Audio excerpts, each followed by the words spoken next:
आप कविताओं में कहीं ना कहीं थोड़ा वायलेंस देखेंगे ही। वायलेंस इन द सेंस की कुछ लोग होते हैं ना जो बिल्कुल एकदम सीधे सपाट लिखते हैं, on the point, to the point, मतलब ये कविता जो है मैंने बहुत सारे जगह देखी है, गलत पढ़ाई जाती है स्टूडेंट्स को काफी जगह, है ना। इसका मीनिंग उल्टा बता दिया जाता है। फिनोमेना जिसमें क्या होता है ना, जब किसी चीज को जलाया जाता है तो वो लाइट ग्लो करती है ना, लाइट निकलती है उसके बाहर से। एक तो आग निकलती है, आग के बाद आग की एक लाइट भी देखते हो ना आप रेडिश कलर की, वो। Hey everyone, welcome to physics by Pankaj sir. मैं हूं पलक रखियानी, आपके अपनी English educator. My dear class 12 students, आज के इस क्लास में हम पढ़ेंगे क्लास 12 बिहार बोर्ड की पोएम नंबर 8 जिसका नाम है फायर हिम, जो कि लिखी गई है KKN दारूवाला द्वारा। अब फायर हिम, सबसे पहले तो इस वर्ड का प्रोनाउंसिएशन काफी लोग गलत करते हैं। HYMN, ये हाइम नहीं होता है, इसे कहते हैं हिम। अब ये बहुत ही हार्ट टचिंग कविता है, थोड़ी अलग है बाकी कविताओं से, तो आइए इसकी शुरुआत करते हैं। बिल्कुल एंड तक बने रहिएगा सेशन के, ठीक है। आ जाओ, थोड़ी समझने वाली पोएम है, अच्छे से सुनिएगा और जो जो मैं मीनिंग्स बताते जाऊं उनको लिखते जाना। सबसे पहले तो हम हमारे कवि के बारे में पढ़ते हैं। KKN दारूवाला, आप ये सरनेम जैसे नहीं होता है दारूवाला, लोखंडवाला, है ना, ये सब सरनेम्स यूजुअली इंडिया में किन लोगों के होते हैं, जो पारसी होते हैं, या इंग्लिश में उन्हें ज़ोरेस्ट्रियन कहते हैं, है ना। पारसी लोगों को इंग्लिश में उनकी कास्ट को क्या कहते हैं, ज़ोरेस्ट्रियन। अब यहाँ पे इन्होंने अपनी ही समाज के ऊपर इन्होंने एक ऐसी पोम लिखी है एंड थोड़ी अलग है बाकी। सबसे पहले इनके बारे में जान लेते हैं। KKN Daruwalla, the recipient of साहित्य अकेडमी अवार्ड। एक बात बता दूं, इनको साहित्य अकेडमी अवार्ड मिला है, बहुत बड़ा अवार्ड माना जाता है ये, है ना, लिटरेचर में। And Commonwealth poetry award, is a landscape poet of eminence and well known writer, short stories काफी लिखते हैं एंड रूरल सब्जेक्ट्स के ऊपर ये बहुत लिखते हैं, जो नहीं गांव की चीजें होती हैं, जो समाज की चीजें होती हैं, जो संस्कृति के सच होते हैं, उन सब के ऊपर काफी लिखते हैं। उनकी पोएट्री में सारे थीम्स आपको मिलेंगे, प्रेम के, मृत्यु के, है ना, डोमिनेशन, सिनिसिज्म, ह्यूमन सोसाइटी की क्या दशा है, वायलेंस के ऊपर भी इनकी काफी पोम्स लिखते हैं। मतलब इनका जो आप, क्योंकि बिकॉज ये पुलिस सर्विस इन्होंने दी थी, है ना, ये पुलिस में रहे थे, तो इनकी आप कविताओं में कहीं ना कहीं थोड़ा वायलेंस देखेंगे ही। वायलेंस इन द सेंस की कुछ लोग होते हैं ना जो बिल्कुल एकदम सीधे सपाट लिखते हैं, on the point, to the point, मतलब ये नहीं घुमा फिर आके या शुगर कोट करके नहीं, बिल्कुल सीधा लिखते हैं, जो संसार के सच होते हैं, है ना। काफी कवि ऐसे नहीं बताते हैं संसार के सच की लोगों को पढ़ने में बुरा ना लगे, लेकिन ये बिल्कुल प्रैक्टिकली लिखते हैं, तो काफी स्ट्रॉन्ग लगती है मुझे इनकी पोम्स। और ये येलो में जो दिए हैं, under Orion, apparition in April, crossing of rivers, ये इनके कुछ फेमस वॉल्यूम्स रहे हैं, ठीक है। आइए शुरुआत करते हैं। देखो, फायर हिम, हिम बेसिकली क्या होता है, हिम बेसिकली संगीत को कहते हैं, है ना। तो यहाँ आग का संगीत है। अभी क्या है देखो, पहला मैं आपको पढ़ के बताती हूँ लाइंस, देखो। The burning ghat erupted phosphorescence and wandering ghost lights frightened passers by as moonlight scuttled among the bones. ये कविता जो है मैंने बहुत सारे जगह देखी है, गलत पढ़ाई जाती है स्टूडेंट्स को काफी जगह, है ना। इसका मीनिंग उल्टा बता दिया जाता है, तो प्लीज आप लोग ध्यान से सुनिएगा, है ना। देखो, द बर्निंग घाट, बर्निंग घाट क्या होता है बेटा, घाट आप सभी को पता है, बर्निंग घाट, जलता हुआ घाट, यानी शमशान घाट की बेसिकली बात हो रही है। इरप्टेड फॉस्फोरेसेंस, इरप्टेड मतलब क्या होता है, एकदम फूट के बाहर आना, जैसे बेटा वोल्केनो फूट के बाहर नहीं आता है, तो वैसे ही, है ना, erupted phosphorescence. Now what is phosphorescence? Phosphorescence is basically a chemical phenomena, जिसमें क्या होता है ना, जब किसी चीज को जलाया जाता है तो वो लाइट ग्लो करती है ना, लाइट निकलती है उसके बाहर से। एक तो आग निकलती है, आग के बाद आग की एक लाइट भी देखते हो ना आप रेडिश कलर की, वो। तो ये है बर्निंग घाट, यानी शमशान घाट की बात यहाँ पे हो रही है, वहां का आपको व्यू इमेजिन करना है ना। शमशान घाट में, है ना, and wandering ghost lights frightened passers by, wandering यानी भटकती हुई भूतिया लाइट्स, है ना, फ्राइटेंड किसे डराती है, जो आसपास लोग गुजरते हैं, जो मून लाइट आती है बोन्स के बीच में। अब ये भूल जाना, जो जितनी भी लाइन बोली मेरी बात शुरू से सुनना, सीन समझो, ठीक है। शमशान घाट है ना।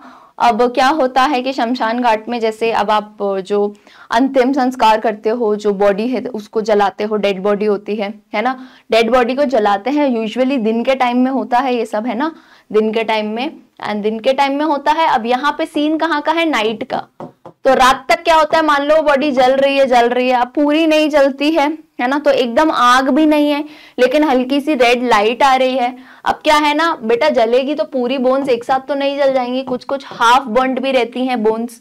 तो अब क्या है ना, वो बोन्स हाफ बर्न्ड है। अब मून आए हैं, चंद्रमा की जो हल्की सी लाइट पड़ रही है ना, किससे दौड़ती हुई पड़ रही है, बोन्स से। ऐसा लग रहा है आसपास वाले लोगों को वो डरा रही है, क्योंकि एक अजीब सा उसमें से जो है ना विचित्र सा आपको इमेज दिख के आ रहा है ना। तो ऐसा भूतिया लाइट टाइप दिखेगा। आप खुद ही इमेजिन करो यार, शमशान घाट, रात का टाइम है ना, कोई डेड बॉडी जली है, आधी थोड़ी जलती है, बोन्स होती हैं, रोशनी पड़ रही है मून की, तो वैसा वाला सीन है। ठीक है, अब नेक्स्ट लाइन पे आओ। ठीक है, ये 3 लाइन समझ आई सभी को, नेक्स्ट लाइन पे आओ। Once strolling at dawn past river bank and ghat, we saw embers losing their cruel redness to the grey ash that swallows all half-cooked limbs. सुनना, once strolling, strolling का मतलब होता है भटकते हुए, ना इधर उधर चलते जाते हैं। At dawn, dawn यानी सुबह के समय, past river bank यानी नदी के किनारे और घाट के वहां पे, है ना, कवि जो है जा रहे थे। We saw, we यानी हमने देखा, मतलब क्या कि कवि अकेले नहीं थे, उनके साथ कोई और था। उनके साथ कौन थे, उनके फादर थे। ठीक है, आगे पोम में दिया है। तो वो और उनके पापा थे, वो गए और उन्होंने क्या देखा, एम्बर्स। बेटा एम्बर्स क्या होते हैं, अंगारे जो होते हैं, है ना, एम्बर्स अंगारे। आपने देखा होगा जब आप आग, अभी भी आपने देखा होगा, कभी आप लकड़ी में आग लगाओ, जब जल जाती है तो आपको रेड कलर के ऐसे अंगारे टाइप दिखते हैं, है ना। लूजिंग देयर क्रूअल रेडनेस यानी अब मान लो एक दिन पूरा बीत चुका है जब वो बॉडी जली थी, अगले दिन जब वो जाके देखते हैं तो जो अंगारे थे वो खो रहे थे। क्या खो रहे थे, अपनी क्रूअल रेडनेस। रेड यानी जब वो बहुत लाल कलर के होते हैं, लेकिन अब क्योंकि एक दिन बीत चुका है तो वो रंग हल्का पड़ते जा रहा है।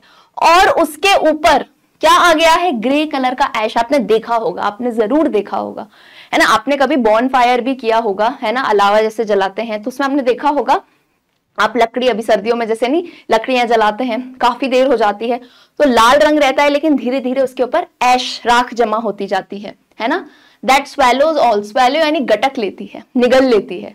तो यानी उस राख ने निगल लिया है किसको, हाफ कुक्ड लिम्स को, आधे पके हुए लिम्ब। लिम्ब यानी हाथ पैर। यहाँ पके हुए शब्द थोड़ा स्ट्रॉन्ग शब्द है ना, कि किसी के हाथ पैर के लिए ऐसा बोलना, लेकिन ये थोड़ा स्ट्रॉन्ग शब्द, मैंने बताया ना कवि एकदम स्ट्रॉन्ग भाषा यूज करते हैं।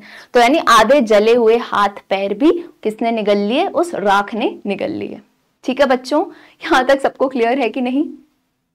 चलो नेक्स्ट आते हैं, half cooked limbs. Bore witness to the fire's debauchery, my father said, you see those half burnt fingers. उसके पापा आगे क्या कहते हैं देखो, यानी इतना तो चीज क्लियर हो गई, वी में कवि थे और कवि के साथ कौन थे, उनके फादर थे। बोर विटनेस का मतलब क्या होता है, विटनेस करना यानी साक्षी होना। डिबॉशरी मतलब होता है कि अनैतिक व्यवहार, डिबॉशरी यानी अनैतिक व्यवहार। तो यानी यहाँ पे कवि ऐसे कह रहे हैं कि ये जो आग है, ये जो एशेज हैं, ये क्या कर रहे हैं, अनैतिक व्यवहार कर रहे हैं, यानी एक इंसान की बॉडी को जो है ना जला दे रहे हैं, ऐसा वो कहना चाह रहे हैं। फिर अब वो कहते हैं माय फादर सेड, यानी उनके पिताजी कहते हैं, you see those half burned fingers, यानी वो अपने बेटे को दिखा रहे हैं कि बेटा देख रहे हो तुम वो आधी जली हुई उंगलियां, and bone stubs, bone stubs यानी हड्डियों के टुकड़े। The fire at times forgets its dead, कि कभी कभी आग भूल जाती है कि वो जो है ना मर चुके हैं, है ना। मतलब आग यानी यहाँ पे कहना क्या चाहते हैं कि ये जो आग है, अब आग थोड़ी ना याद रखेगी या भूलेगी, लेकिन एक कविता के कहने का तरीका है कि कभी कभार जो फायर है वो भूल जाती है कि वो जो शरीर है वो मर चुका है। मतलब आप किसी चीज को जला रहे हो, यानी वो आग को कहना चाहते हैं कि भाई अगर तुम जला रहे हो तो पूरा जलाओ, ऐसे आधा आधा क्यों जला के छोड़ना है कि नहीं। दर्द होता है, अब एक्चुअल में दर्द नहीं होता है, डेड है, लेकिन ये एक सोचने का तरीका है अंदर से, है ना। अब वो आगे कहते हैं ज़ोरेस्ट्रियन आई, ज़ोरेस्ट्रियन कौन होते हैं बेटा, पारसी जो होते हैं, है ना, इंग्लिश में ज़ोरेस्ट्रियन कहते हैं। ज़ोरेस्ट्रियन आई, तो यहाँ पे बता रहे हैं कवि, है ना, कि मैं ज़ोरेस्ट्रियन यानी पारसी हूँ। My child fingers clench, child fingers यानी उस टाइम में वो बच्चे थे, है ना। तो कहते हैं मेरी जो बचपन की जो उंगलियां थी, clenched into a little not of flame, clenched यानी ऐसे उन्होंने एक मुट्ठी बना ली। मतलब आप एक छोटा नन्ना सा बच्चा है ना, वो शमशान घाट में वहां कहीं देख रहा है कि ऐसे जो है ना हड्डियां जल चुकी हैं, तो एक अंदर से गुस्सा उनके आता था, एक दर्द महसूस करते हैं वो, ये ऐसे नहीं, अपन कभी डर जाते हैं, दर्द में होते तो एकदम बंद कर लेते हैं मुट्ठी, है ना, ऐसे करते हैं, तो एकदम वो इन्होंने ऐसे मुट्ठी अपनी बंद कर ली दर्द में। आई स्वोर टू सेव फायर, और उन्होंने बचपन में ही एक बाल मन से उन्होंने एक अंदर कसम खा ली कि मैं आग को बचाऊंगा from the sin of forgetfulness. यानी वो आग की बात कर रहे हैं कि आग जो है जो सिन, यानी जो गलती कर रहा है, जो पाप कर रहा है, ये भूल जाने का है ना, कि भाई क्यों जला रहे हो तुम, है ना, एक शरीर को क्यों जला रहे हो, मैं बेचारी आंख को बचाऊंगा। यानी कहने का अर्थ यह है कि वो कहीं ना कहीं इस पूरी कविता में डेथ को बता रहे हैं कि डेथ का जो आप पूरा प्रोसीजर देखते हो कितना पेनफुल होता है देखने में। कहीं ना कहीं वो इंसान मर चुका होता है, जब उसको जलाते हैं तो फील नहीं होता है कुछ अगेन, बट एक जो सामने जीवित इंसान उसको देख रहा है उसको क्या फीलिंग्स होती हैं, है कि नहीं। देन आगे वो कहते हैं it never forgot and 20 years later, मतलब अब वो 20 साल बाद की बात कर रहे हैं कि मैं भूला नहीं कभी इस चीज को, है ना। और 20 साल बाद भी, यानी जब उन्होंने वो चीज देखी थी, बच्चे थे, उसके 20 साल बाद वो बता रहे हैं since as I consigned my first born to the flames. बहुत ही डीप बात है ये। एज आई कंसाइंड का मतलब होता है हवाले कर देना, कंसाइंड का मतलब होता है सौंप देना। किसे सौंपा? माई फर्स्ट बॉर्न यानी कवि का जो पहला बच्चा है, उसे उन्हें किसे सौंपना पड़ा? फ्लेम्स, आग की लपटों में। The nearest tower of silence was 1000 miles, यानी कहने का अर्थ ये हो रहा है कि दुर्भाग्यवश उनका जो पहला बच्चा पैदा हुआ था उसकी मृत्यु हो गई थी। तो उन्होंने कहा कि 20 साल बाद भी मुझे वो घाट याद है, क्योंकि मुझे मेरे बच्चे को उन्हीं फ्लेम्स में, यानी उनका जो है ना देह विलय, जो अंतिम संस्कार है, उन्होंने किस तरीके से किया? उसकी बॉडी को जला के, है ना। अब ऐसा क्यों? आपके मन में सवाल उठेगा, मैम वो तो पारसी थे, पारसीज में ऐसा नहीं किया जाता है। क्योंकि उन्होंने कहा the nearest tower of silence. आपको ये बात आई थिंक बहुत जरूरी है समझना, ये क्या होता है टावर ऑफ साइलेंस। आप में से अगर कोई पारसी होंगे या किन्हीं के दोस्त, आपको पता होगा पारसीज में यूजुअली क्या होता है ना, कि उनकी बॉडी को, देखो एक तो है हिंदुओं में हमारे यहाँ पे जलाया जाता है ना, अंतिम संस्कार के टाइम जलाया जाता है। क्रिश्चियंस में यूजुअली दफनाया जाता है, एंड मुस्लिम्स में भी दफनाया जाता है। पारसीज में क्या करते हैं? टावर ऑफ साइलेंस होता है इनका। अब आई डोंट नो, अभी ये इतना नहीं चलता है, पहले ज्यादा होता था। टावर ऑफ साइलेंस बेसिकली ऐसा एक गोल शेप का टावर टाइप का होता है, और इसमें क्या माना जाता था कि जो डेड बॉडी है कि उसे जलाओ या फिर दफनाओ नहीं, क्या करो, उन डेड बॉडीज को वहां पे रख दिया जाए, है ना, ओपन रख दिया जाए, और जितने भी जानवर हैं, जो चील वगैरह होते हैं ना, कि वो उनसे लाभ लें और वो चीर चीर के उनकी बॉडी को खा जाए, यानी नेचर को ही सौंपना। खैर थोड़ा क्रूएल तरीका है ये थोड़ा, है ना, मतलब काफी अलग तरीका है, काफी आजकल नहीं चलता है, बट होता है पारसीज में ऐसा, ठीक है। तो वही उन्होंने क्या कहा, अब आप सोचोगे ये पारसी हैं तो उन्होंने क्यों जलाया बॉडी को? इसलिए क्योंकि वो कहते हैं उनके पास एक वजह थी, क्योंकि जो सबसे पास टावर ऑफ साइलेंस था वो 1000 माइल दूर था। बेटा सवाल आ सकता है कितना दूर था? 1000 माइल्स बहुत होते हैं, इतना दूर था। तो इसी कारणवश उन्हें अपने जो पहला बच्चा जो मर गया था उसको जलाना पड़ा, है ना, उसका अंतिम संस्कार हिंदू रीति रिवाज से करना पड़ा। द फायर हिम, फर्म नहीं होगी सॉरी, है ना, the fire him said to me, ठीक है, फर्म नहीं है बच्चों, ये फायर है ना। The fire him said to me, तो जो फायर से संगीत निकला, है ना, जो फायर से आवाज निकली, उसने मुझे क्या कहा? यू स्टैंड फॉरगिवन, कि मैं तुम्हें माफ कर देता हूं, है ना। ब्रोकन येट रेबिलियस, अब यार जाहिर सी बात है, इंसान के बच्चे की मृत्यु हुई है, एंड बचपन में उसने ये सोचा था कि मैं फायर को ये क्राइम नहीं करने दूंगा, बॉडी को नहीं जलाने दूंगा, बट फिर भी आज मुझे करना पड़ा, तो काफी टूट चुके थे। येट रेबिलियस यानी फिर भी उनमें जोश था, फिर भी वो लड़ सकते थे।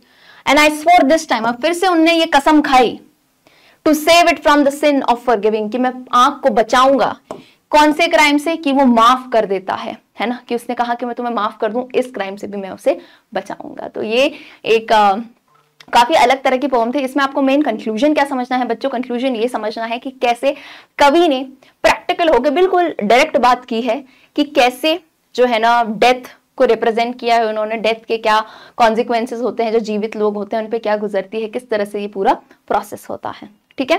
एंड इसी के साथ ये कविता खत्म होती है। मैंने शुरू में ही बताया था ये काफी अलग कविता है, लेकिन मुझे खुशी होती है ऐसी कविताएं भी होनी चाहिए जिससे हमें एक प्रैक्टिकल जो रियल लाइफ है उसको जैसा है वैसा कोई कवि बताए, है ना, ताकि जीवन का जो सच्चाई है, मृत्यु, उसे सब एक्सेप्ट करें। ऑलराइट, तो आपको अगर मेरा एक्सप्लेनेशन अच्छा लगा हो please tell me in the comment section. मिलते हैं हम हमारी अगली क्लास में और भी लेक्चर्स के साथ। तब तक के लिए goodbye everyone and take care.